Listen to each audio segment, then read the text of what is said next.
नमस्ते, अभिवादन आपका इनोसेंट इन्वेस्टर के इस नए वीडियो में आपके लिए डिस्क्लेमर। उसके बाद बात करेंगे हैप्पीएस्ट माइंड्स आईपीओ तो नहीं रहा, अभी ये शेयर बन चुका है और शेयर में बहुत सारे लोग उठा-पटक का मज़ा लेना चाहते हैं। बहुत सारे लोग अपनी पोजीशन बनाकर भी बैठे हैं और पूछ रहे हैं कि 300 जाएगा, 500 जाएगा, क्या होगा, आप हमें एक्सप्लेन कर दीजिए। मैं वन डे की अगर कैंडल लगा दूं तो आपको दो ही कैंडल दिखेंगी, क्योंकि 2 ही दिन ट्रेड हुआ। कल की डेट में हमने पर्सनली इसमें ट्रेड किया था। आपको सारा डेटा भी मैंने एक्सप्लेन किया था कैसे आपको बाई ऑन डिप्स की रणनीति अपनानी है। लेकिन क्या आपकी बहादुरी अब आपके लिए मतलब ऐसा ना बन जाए कि आप बहुत पछताओ। क्यों, मैं सब कुछ एक्सप्लेन करूँगा, आपको बने रहना हमारे साथ, ठीक।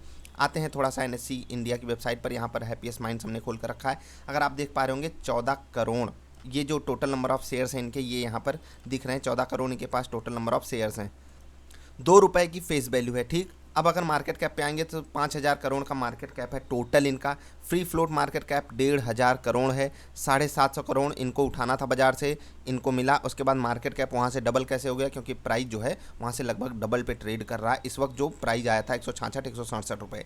अब मैं आपको जो बात बताने जा रहा हूँ उसको बहुत ध्यान से सुनना, तब आपकी बहादुरी, जो आप लोग सवाल पूछ रहे हो ना, सर 380 पे ले लिया है, 500 कब हो जाएगा, 550 कब हो जाएगा, आपको ऊंचे ऊंचे टारगेट देने वाले फिर याद नहीं आएंगे, फिर आपको कुछ और पता चलेगा। समझ रहे हैं क्या, मैं समझाता हूँ।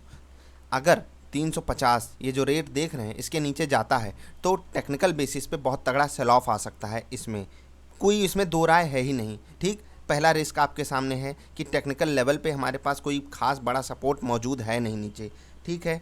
अब अगर आपके पास कोई ऐसी सिचुएशन बन जाती है कि जहां अपनी मार्केट क्रैश कर जाए, जहां ग्लोबल मार्केट क्रैश कर जाए, तो इसका प्राइस कहीं भी रहेगा, क्रैश होगा, ठीक।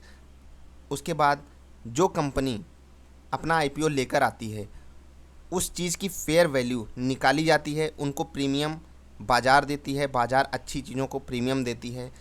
अगर आपको लगता है कि हैप्पीएस्ट माइंड्स दुगने रेट पर लेने लायक है, पोर्टफोलियो में डालने लायक है, डाल के बैठे रहो। टेंशन ही मत लो, सवाल पूछने की टेंशन आपको नहीं होनी चाहिए। लेकिन अगर आप ऊपर के लेवल पे हो, जो भी आपका आपने कल ले लिया, आज ले लिया, जो भी लोग हो, अगर आप ऊपर के लेवल पे हो कहीं, तो आपकी बहादुरी आपके लिए बहुत दिक्कत का सबब बन जाएगी। अगर आप बड़ी पोजीशन उठाते हो, किस रणनीति के साथ आपको स्टॉक उठाना चाहिए, उसके लिए आप हमारी वीडियो देख सकते हो, हैप्पीएस्ट माइंड्स। आपको कैसे खरीदना है, चाहे लॉन्ग टर्म हो चाहे जो हो। ट्रेडिंग के लिए भी आप खरीद सकते थे, अब अगर लॉन्ग टर्म के लिए ख़रीदना है तो कोई शक ही नहीं है इसमें, 350 के नीचे ही आपको देखना है, या फिर इनको सपोर्ट मिले किस चीज़ का, बाज़ार का। दूसरी चीज़, इनके जो आने वाले रिजल्ट्स होंगे वो बहुत बड़ा रोल प्ले करेंगे। इनके लिए जो भी सिचुएशन बनेगी, मैनेजमेंट की जो कमेंट्री होगी, ये सारी चीज़ें काम करेंगी। मैं आपको कुछ कह रहा हूँ कि 100% ऊपर कोई स्टॉक ट्रेड कर रहा है अपने रियल वैल्यू से, और वो जो रियल वैल्यू निकाली जाती है ना, उसकी बहुत अहमियत होती है, याद रखिएगा। जो इशू प्राइस होता है उसकी बहुत बड़ी वैल्यू होती है, बहुत बड़ी। अब मैं ऐसे क्यों कह रहा हूँ कि उस इशू प्राइस की बहुत बड़ी वैल्यू होती है? जी हाँ, बहुत बड़े बड़े एक्सपर्ट मिलकर वो प्राइस निकालते हैं। तो ऐसा नहीं है कि वो जो रेट था वो बुरा था, कंपनी और सबको वहाँ पर प्रायोरिटी दी जाती है। आपको मैं यही कहूँगा कि अंधाधुंध खरीदारी बहुत भारी पड़ेगी, आपको मैं वार्न ही कर रहा हूँ। मैं पर्सनली इन्वेस्टमेंट की सलाह इस लेवल पे नहीं दे रहा हूँ। 166 पे मुझे बहुत पसंद था, 250 पे भी मुझे एक बार के लिए पसंद आ सकता, 200 पे भी पसंद आ जाता, लेकिन 350 पे बहुत महंगा है। अब मैं एक चीज़ और आपसे कहना चाहूँगा, मुझे डीमार्ट भी हर लेवल पे महंगा ही लगता गया, वो स्टॉक बढ़ता ही गया, मैं उसमें गलत हो गया। लेकिन मैं रिस्क को अवॉइड करने के लिए 99 टाइम्स गलत होने के लिए तैयार हूँ, लेकिन मैं अपने रिस्क के अगेंस्ट नहीं जा सकता। यही चीज़ मैं आपको भी सिखाऊंगा कि रिस्क मैनेजमेंट अगर आपका ना हो पा रहा हो, मत लीजिएगा पोजीशन। मैंने आपको साफ साफ चेतावनी दे दी। आगे क्या सिचुएशन बनेगी मैं एक्सप्लेन कर देता हूँ।